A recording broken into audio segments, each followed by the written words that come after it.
مفتی صاحب میں شادی شدہ ہوں اور ملک سے باہر رہ رہا ہوں بیوی کے بغیر. یہاں بہت زیادہ بے پردگی ہے. اللہ کے خوف کی وجہ سے میں زنا کی طرف نہیں جاتا, لیکن کیا میں اپنی زوجہ سے ویڈیو کال یا چیٹ پر اپنے جذبات شیئر کر سکتا ہوں؟ مطلب اگر میں اپنی بیوی کے ساتھ کال یا چیٹ پر ہینڈ پریکٹس کر لوں تو کیا یہ جائز ہے یا نہیں؟ یہ مسئلہ حیا کے خلاف ہے. بہت زیادہ پوچھا جاتا ہے اور بہت سارے لوگ اس میں مبتلا ہیں, اس لیے میں نے اس کو پڑھ لیا اس مسئلے کو.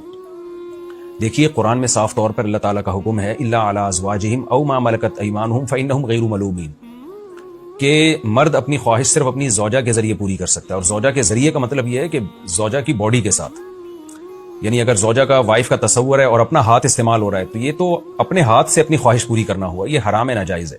تو آپ صرف زوجہ کے ساتھ فزیکل ریلیشن کر سکتے ہیں, یعنی زوجہ کا ہاتھ بھی استعمال ہو سکتا ہے کیونکہ وہ زوجہ کی باڈی ہے, باڈی کا پارٹ ہے. تو اپنا پارٹ اپنی باڈی سے انسان اپنے آپ کو ڈسچارج نہیں کر سکتا, یہ اصل مسئلہ ہے. باقی یہ ہے کہ آپ کو یہ خطرہ ہے کہ آپ اگر یہ کام نہیں کریں گے تو وہاں بدکاری میں مبتلا ہو جائیں گے. دیکھیں اصولی بات یہ ہے کہ جو ہینڈ پریکٹس ہے نا, اس سے انسان کے جذبات کی تسکین نہیں ہوتی بلکہ اور زیادہ جذبات بھڑکتے ہیں. وقتی طور پہ تسکین ہوتی ہے, اس لیے نشے کی طرح ہے. ایسے نشہ ہوتا ہے نا, یعنی ایک صاحب کہیں کہ میں جب تک چرس نہیں پیتا مجھے سکون نہیں ملتا, تو بھائی آپ کو اس لیے سکون نہیں ملتا کہ آپ چرس پی کے چرس کے عادی ہو چکے ہیں. آپ اگر آپ چھوڑ دیتے تو آپ کچھ وقت کے بعد اپنے جذبات پہ آپ کو قابو آ جاتا. اب آپ بتائیے نا, پہلے بھی لوگ 2 سال 3 سال گھروں سے باہر رہتے تھے اور عفت پاک دامنی کے ساتھ زندگی گزارتے تھے, اپنے جذبات پہ کنٹرول کرتے تھے.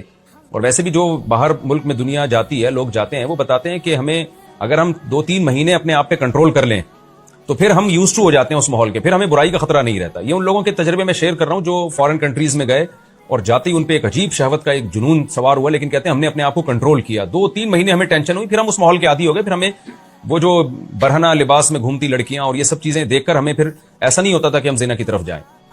تو اس لیے میرا پہلا مشورہ آپ کو یہی ہے کہ آپ اپنے جذبات پہ کنٹرول کریں, نظر کی حفاظت کریں جس حد تک ممکن ہو, اور جذبات بنتے ہیں خدا نخواستہ تو روکیں اپنے آپ کو, زنا کی طرف نہ جائیں اور نہ ہینڈ پریکٹس کی طرف جائیں.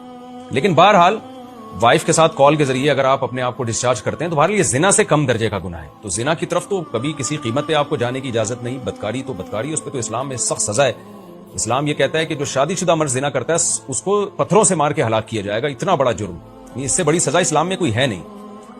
زنا کی طرف تو آپ نہ جائیں. بہرحال یہ اس سے کم درجے کا گناہ ضرور ہے, زنا کے برابر نہیں ہے. تو زنا سے بچنے کے لیے اگر آپ یہ کام کرتے ہیں تو پہلا مشورہ تو میرا یہی ہے کہ اس سے اصل تو عظیمت یہی ہے کہ آپ نے اپنے آپ کو ہر قیمت پہ روکنا ہے, اس برائی سے بھی, ہینڈ پریکٹس والی برائی سے بھی اور دوسری برائی سے بھی. لیکن بہرحال زنا سے بچ کے اگر آپ یہ کام کر لیتے ہیں تو زنا سے بہرحال کم درجے کا گناہ ہے.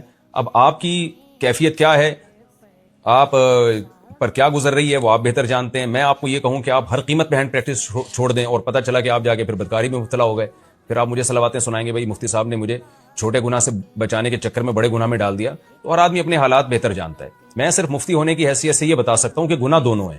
زنا بڑا گناہ ہے, یہ چھوٹا گناہ ہے. اور پھر اس چھوٹے گناہ میں بھی 2 حیثیتیں. ایک یہ کہ آپ کسی نامحرم لڑکی کا دماغ میں خیال لائیں یا پورن موویز دیکھ کر آپ اپنے ہاتھ سے اپنے آپ کو فارغ کرتے ہیں, اور ایک یہ کہ بیوی سے بات چیت کے ذریعے اپنے ہاتھ سے اپنے آپ کو فارغ کرتے ہیں, یعنی بیوی سے بات کر کے اپنے جذبات کو بھڑکاتے ہیں. تو یہ اور کم درجے کا گناہ ہو جائے گا. اس لیے کہ ہینڈ پریکٹس میں بھی 2 طرح کے ہے نا. ایک ہینڈ پریکٹس یہ کہ آپ کسی غیر محرم عورت کا تصور کر کے اپنے آپ کو ڈسچارج کر رہے ہیں, تو یہ بھی گناہ ہے, لیکن یہ زیادہ گناہ ہے. اور ایک اپنی بیوی کا تصور کر کے کر رہے ہیں, تو یہ گناہ کی نوعیت اور کم ہو جاتی ہے بہرحال گناہ, لیکن نوعیت اس کی ہینڈ پریکٹس کی یہ والی نوعیت سب سے کم درجے کی نوعیت ہے. تو اس لیے ہمت کی بات تو یہی ہے کہ چھوٹے گناہ سے بھی بچیں, بڑے گناہ سے بھی بچیں, لیکن بڑے گناہ سے بچنا بہرحال زیادہ ضروری ہے.